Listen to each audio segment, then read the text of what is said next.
Hey everyone, today we will discuss about more depth into nouns and pronouns. Nouns and pronouns are the building blocks of sentences in English. Nouns are words that name people, places, things or ideas, while pronouns are used to replace nouns to avoid repetition. Together they help us create clear and meaningful communication. This guide will introduce you to different types of nouns and pronouns, along with examples and simple definitions to make learning easy and fun. Let's dive in.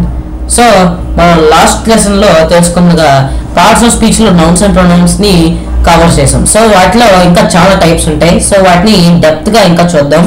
So let's start. So last lesson లో నేర్చుకున్నాం కదా, ఇప్పుడు nouns మళ్ళీ ఒకసారి మనం recap చేసుకుందాం. Like words that name people, places, things or ideas. మనం last lesson లో నేర్చుకున్నాం కదా, అంటే words that name people, places, things or ideas అంటే పీపుల్ ని, ప్లేసెస్ ని, థింగ్స్ ని లేదా ఐడియాస్ ని పేర్లు లేకపోతే నేమ్స్ పెట్టేదాన్నే నౌన్స్ అంటాం. So next common nouns. Common nouns అంటే same general items or concepts, మామూలుగా నార్మల్ థింగ్స్ లేదా కాన్సెప్ట్స్ ని నేమ్ చేసేదాన్నే కామన్ నౌన్ అంటాం. The dog is barking, we went to the city.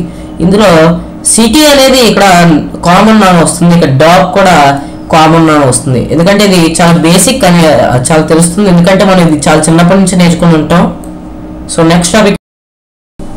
So next noun వచ్చేసి proper noun అనమాట. ఇదేంటంటే దీని డెఫినేషన్ వచ్చేసి names people, specific people, places or things and is capitalised. ఏదైనా ఒక స్పెసిఫిక్ పీపుల్ ని, ప్లేసెస్ ని దాన్ని డిస్క్రైబ్ చేసే దాన్ని ప్రాపర్ నౌన్ అంటారు. ఇందులో like for example I live in Paris, నేను ప్యారిస్ లో జీవిస్తాను. ఇందులో ప్యారిస్ అనేది ప్రాపర్ నౌన్ వస్తుంది, ఎందుకంటే ఇది స్పెసిఫైడ్, అంటే ఒకే దాని మీద పాయింట్ అవుట్ చేయడం స్పెసిఫైయింగ్ అంటాం. My friends name is David. ఇందులో డేవిడ్ అనేది స్పెసిఫై చేసింది, అంటే డేవిడ్ అనేది ఇక్కడ ప్రాపర్ నౌన్ అవుతుంది. సో ఇంకోసారి మనం దీన్ని చూసుకుంటే specific people, places or things, దేన్నైనా ఒక స్పెసిఫిక్ థింగ్ లేకపోతే దాని పేరు మెన్షన్ చేస్తే దాన్ని మనం ప్రాపర్ నౌన్ అని ఈజీగా ఫైండ్ అవుట్ చేయొచ్చు. సో మనం నెక్స్ట్ నౌన్ టైప్ వచ్చేసి అబ్స్ట్రాక్ట్ నౌన్. అంటే దీని డెఫినేషన్ వచ్చేసి names, ideas, qualities or feelings that cannot be seen or touched. ఇది అర్థం చేసుకోవడం ఈజీ అన్నమాట. Like she values honesty. ఏమైనా ఐడియాస్, మన ఆలోచనల్ని, క్వాలిటీస్ మన గుణాలని, లేదా ఫీలింగ్స్ అదే మన హ్యాపీనెస్, సాడ్నెస్ ఇవన్నీ ఉంటాయి కదా, వీటిని తెలిపేదే లేకపోతే దాన్ని నేమ్ చేసేదాన్నే అబ్స్ట్రాక్ట్ నౌన్ అంటాం. సో ఫర్ ఎగ్జాంపుల్ చూడండి, షీ వాల్యూస్ హానెస్టీ. ఇందులో హానెస్టీ అనేది నిజాయితీ, అంటే హానెస్టీలో ఇది అనేది ఒక క్వాలిటీ అనేది ఇక్కడ ఒక అబ్స్ట్రాక్ట్ నౌన్ అవుతుందని మనకు తెలుసు. So we believe in freedom అనేది ఇక్కడ ఒక ఐడియా కిందకు వస్తుంది. So freedom abstract noun.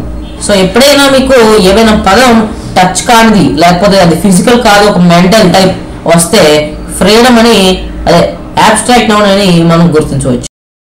So మనం నెక్స్ట్ నౌన్ వచ్చేసి కాంక్రీట్ నౌన్. సో ఇది full opposite to abstract noun అని చెప్పుకోవచ్చు, ఎందుకంటే names things that can be touched, seen or sensed. ఏవైతే మనం తాకగలమో, చూడగలమో లేకపోతే స్పర్శించగలమో దాన్ని కాంక్రీట్ నౌన్ అని తెలుసుకోవచ్చు అనమాట. The book is on the table. ఇందులో బుక్ ఇంకా ఒక టేబుల్ అనేది కాంక్రీట్ నౌన్ కిందకి వస్తుంది, ఎందుకంటే బుక్ అనేది కూడా మనం టచ్ చేయగలం, టేబుల్ కూడా టచ్ చేయగలం. సో నెక్స్ట్ ఎగ్జాంపుల్ వెళ్తే he drank A glass of water. ఇందులో గ్లాస్ అనేది కాంక్రీట్ నౌన్, వాటర్ అనేది కాంక్రీట్ నౌన్, ఎందుకంటే రెండింటినీ మనం టచ్ చేయగలం, సెన్స్ చేయగలం, చూడగలం.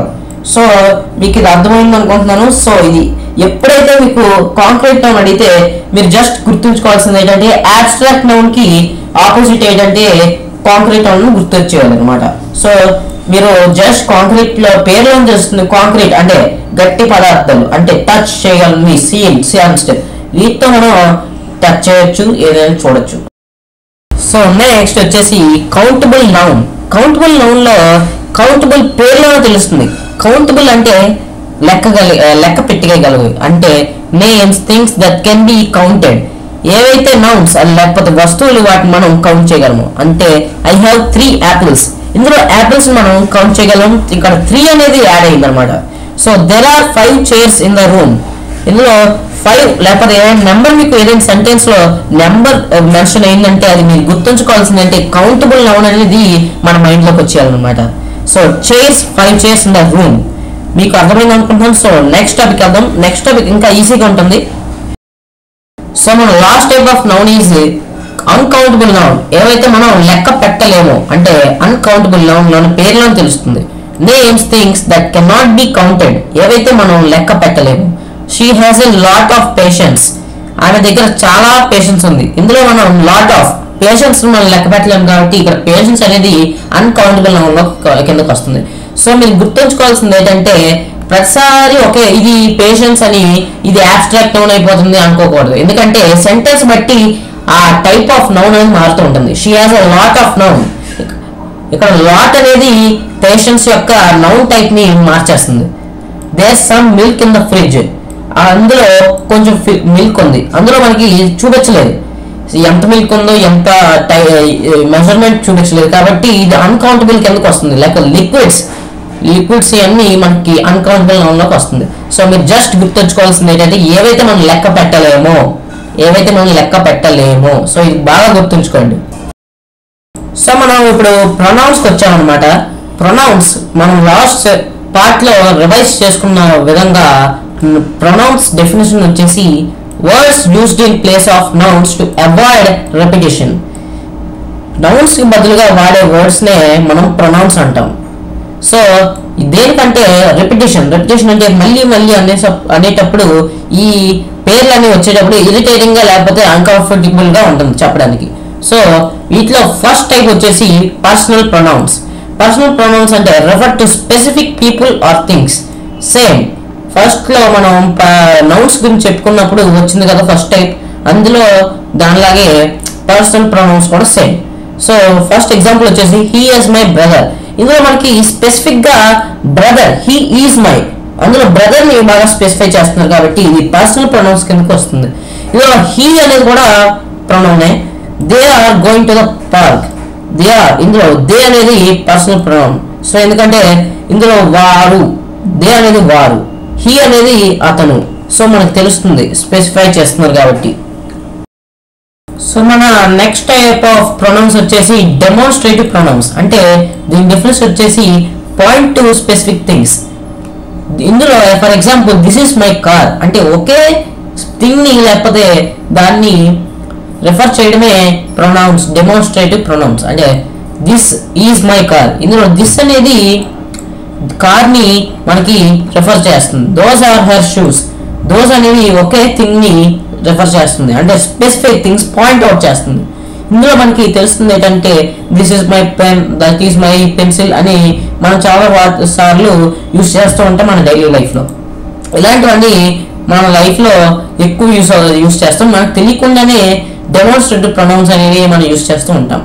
సో ఎప్పుడైనా మీకు దిస్ ఈజ్ అని ఎప్పుడైనా వచ్చిందంటే మీరు తెలుసుకోవాల్సింది ఏంటనగా డెమోన్స్ట్రేటివ్ ప్రొనౌన్స్ అనేది అక్కడ అమలు చేయబడింది. సో మన నెక్స్ట్ టాపిక్ వచ్చేసి రిలేటివ్ ప్రొనౌన్స్ అనమాట. దీని డెఫినేషన్ చూసుకుంటే introduce dependent clauses and relate to nouns mentioned earlier. First వచ్చిన నౌన్స్ కి రిలేట్ అయి ఉన్న వాటినే మనం రిలేటివ్ ప్రొనౌన్స్ అనమాట అంటాం అనమాట. Like the boy who won the race is my friend. The boy who won the race is my friend. ఇందులో ద బాయ్ ఇంకా హూ ఇంకా మై అనేవి రిలేటివ్ ప్రొనౌన్స్ అవుతాయి. ఎందుకంటే ద బాయ్ కి అన్ని కనెక్ట్ అయి ఉన్నాయి అన్నమాట. ఇక్కడ బాయ్ అనేది వచ్చేసి నౌన్స్ కిందకి వస్తుంది. So I saw the dog that you mentioned. నేను ఆ డాగ్ ని చూసాను ఏవైతే నువ్వు చెప్పావు అంటే ఇక్కడ ద డాగ్ అనేది ఇక్కడ నౌన్ కిందకి వస్తుంది, యు అనేది ప్రొనౌన్ కిందకి వస్తుంది. ఇందులో రెండు కనెక్ట్ అయి ఉన్నాయి, లేకపోతే ఇక్కడ సెంటెన్స్ అనేది ఫార్మ్ అవుతుంది అనమాట.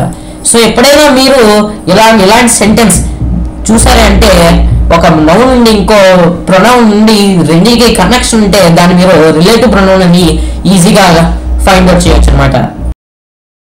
నెక్స్ట్ టైప్ ఆఫ్ ప్రొనౌన్స్ వచ్చేసి రిఫ్లెక్సివ్ ప్రొనౌన్స్. అంటే refer back to the subject of the sentence. అంటే she made it herself. మొక్కదాన్నే మనం తిరిగి చెప్పడం అంటే she made it herself. ఇందులో షీ ఇంకా హెర్సెల్ఫ్ ఒకే పర్సన్ ని చూపిస్తున్నాయి అన్నమాట. అంటే ఇందులో నెక్స్ట్ ఎగ్జాంపుల్ చూస్తుంటే I taught myself to play guitar. నేను గిటార్ నేర్చుకున్నాను. ఇందులో మనకి తెలుస్తుంది ఏంటంటే మై సెల్ఫ్ ఇంకా ఐ ఒకే పర్సన్ ని రెఫర్ చేస్తున్నాయి. ఇందులో మనం ఈజీగా తెలుసుకోవచ్చు, ఎందుకంటే మై సెల్ఫ్ లేదా హెర్ సెల్ఫ్ అనేది ఒక యాడ్ అవుతుంది అనమాట ఈ ఒక ప్రొనౌన్స్ కి. సో నెక్స్ట్ టాపిక్ వచ్చేసి ఈజీ అనమాట, అంటే interrogative pronouns. Use it to ask questions. దీని డెఫినేషన్ మీకు అర్థమైంది అనుకుంటున్నాను. అంటే క్వశ్చన్స్ అడిగే మొత్తం ప్రొనౌన్స్ అన్నిటిని మనం ఇంట్రోగేటివ్ ప్రొనౌన్స్ కిందకి వస్తాయి. అంటే who is coming to the party. Who అనేది ఇక్కడ ఇంట్రోగేటివ్ ప్రొనౌన్. పార్టీ అంటే ఇక్కడ క్వశ్చన్స్ కాబట్టి క్వశ్చన్ మార్క్ అనేది యాడ్ అయింది. What do you need, what అనేది ఇక్కడ ఇంట్రోగేటివ్ ప్రొనౌన్. ఇందులో హౌ, వాట్, వెన్, విచ్ ఇవన్నీ ఇంట్రోగేటివ్ ప్రొనౌన్స్ లోకి వస్తాయి అన్నమాట. మీరు అందులో ఏవో వేరే పదాలు అనుకోవచ్చు, కానీ అవన్నీ ఇంట్రోగేటివ్ ప్రొనౌన్స్ కిందకి వస్తాయి అన్నమాట. సో మన లాస్ట్ టైప్ ఆఫ్ ప్రొనౌన్స్ వచ్చేసి ఇండెఫినైట్ ప్రొనౌన్స్. అంటే దీని డెఫినేషన్ వచ్చేసి refer to non specific people or things. దేని వైపు పాయింట్అవుట్ చేయండి లేకపోతే దేన్ని రిఫర్ చేయలేని ప్రొనౌన్స్ వచ్చేసి వీటిని మనం ఇండెఫినైట్ ప్రొనౌన్స్ అనేది అంటాం. అంటే for example everyone is welcome to enjoy.